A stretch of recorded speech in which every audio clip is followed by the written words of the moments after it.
All right, if you haven't already, pause the video, read through this problem a couple of times, and try to understand what it's asking. Hopefully you've done that already. So let's just go through and highlight some of the key pieces of information here. So a television camera is positioned 400 feet from the base of a rocket launching pad. All right, that seems relevant. And then, of course, the angle of the camera has to change to keep the rocket in sight and make sense. Additionally, the focus of the camera has to measure the increasing distance between the camera and the rocket. Okay, that makes sense. Let's actually go ahead and sketch a picture here. So we've got something that looks like this. We'll just draw a nice triangle. And we'll make this the camera right here. If you want to draw a nice picture of a camera, you can. I'm just going to make this the camera. Here's the rocket, right? And here's the launch pad. So what are we told? We're told that the camera is positioned 4,000 feet from the base. So I'll do 4,000. Of course, you could have drawn yours on the other side and put the camera over here, whatever. All right. So we're told we're interested in the distance. I don't know, I'll name this distance Z, right? We have to be able to compute the distance. So the distance starts at 400, but then it's growing the higher and higher and higher the rocket gets. Those actually weren't very good pictures, more like that, yeah. So the distance is growing. We need the distance to be able to have the camera autofocus, and then we need the angle here. The angle is starting out right flat, and then the angle is increasing. It's starting out at 0, and then it's increasing towards 90 degrees as the rocket gets higher and higher and higher. Okay, so let's see. Assume the rocket rises vertically. Okay, fine. They don't always do that, but we're going to assume that. And that the rocket's speed is 600 feet per second at the moment that it's risen 3,000 feet. So we're particularly interested in the moment that h equals 3,000 feet. So we know that h equals 3,000 implies that what? The rocket's speed, that's speed here, think carefully, speed is how fast it's moving, that's its change in height. So when h is 3,000, its change in height at h equals 3,000 is equal to 600. So we're going to need those a little bit later. Okay, first question.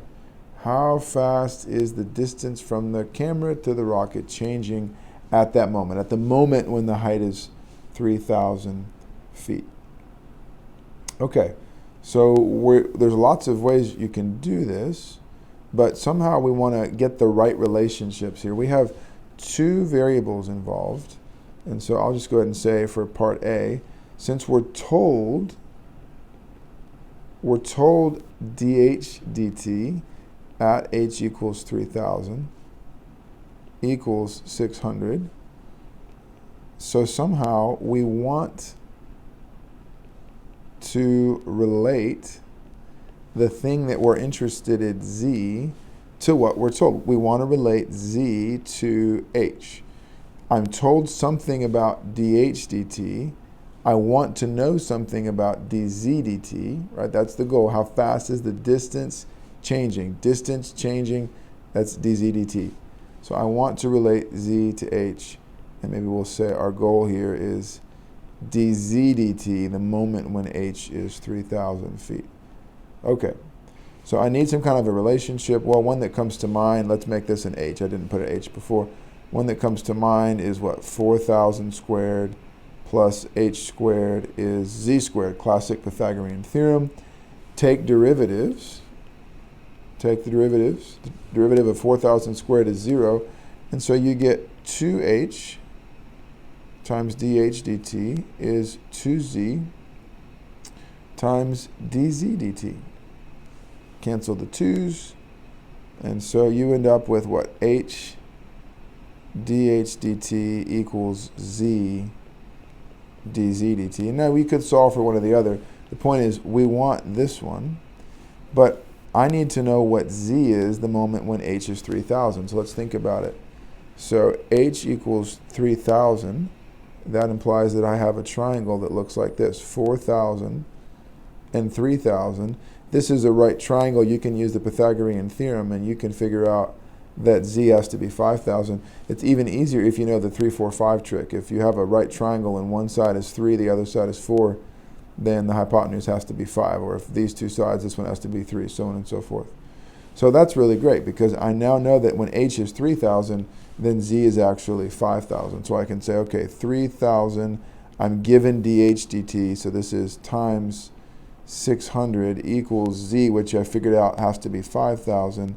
And all of this is equal, let's say that this is all times dz dt evaluated at the moment when h is 3,000. That's what we're plugging in.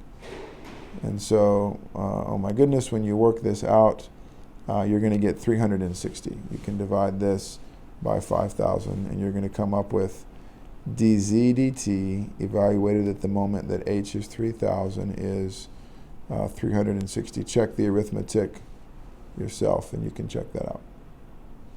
So that's the big point here, is that when h equals 3,000, that implies that z is 5,000. We're heavily using that fact. All right, so we did it. That's the first example. Now let's try to figure out the second example. So it says, if the camera is following the rocket, so the camera angle is increasing as the rocket goes up, how fast is the camera's angle of elevation changing at the same moment? So the same moment is the moment that h equals 3,000. And so our goal for part B is to find d theta dt at the moment when h is 3,000. We want to know change in height when h is 3,000. So when I'm trying to work out part B, I want to relate the thing that I'm interested in, namely theta, with the variable that I'm told something about. I'm told dh dt when the moment that h is 3,000. So I'm looking to relate theta and h.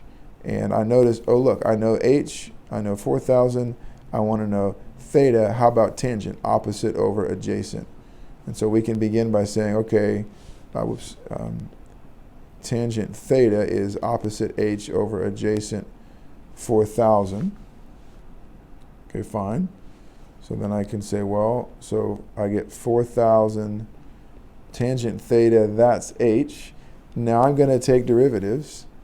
And so I get 4,000 secant squared theta times the d theta dt equals dh dt. Remember, every variable is a function of t, and so you got to think about tangent theta is actually a chain rule, right? So derivative of tangent is secant squared, plug in theta, times the derivative of the inside, which is a d theta dt, and I'm all right here. Okay, that's all fine and dandy. I'm interested in this piece. I'm given this piece when h is 3,000. What about the secant squared? And so let's realize that when h equals 3,000, we're back to this triangle again. Whoops, that was a bad triangle. Let me make a new one. We're back to this triangle where we have what? 4,000 is fixed, h is 3,000. We already figured out last time that z is 5,000. Here's theta. Think about the secant. Secant is 1 over cosine. Cosine is adjacent over hypotenuse. So secant is hypotenuse over adjacent. So the point is that h equals 3,000 implies that the secant of theta is 5,000 over 4,000, which is equal to 5/4. And so there we go. So I'll switch colors to make this a little easier to read. And so the point is you get 4,000 times 5/4 squared, so 25 over 16, times d theta dt, evaluated when h is 3,000, that's what we want, is equal to dh dt when theta is 3,000. And we said at the beginning of the problem that that's equal to 600. That's the 600 feet per second. And so that's it. You can solve this guy. I shouldn't actually box it. Hold on. I'm boxing it in the sense that that's the key relationship all figured out.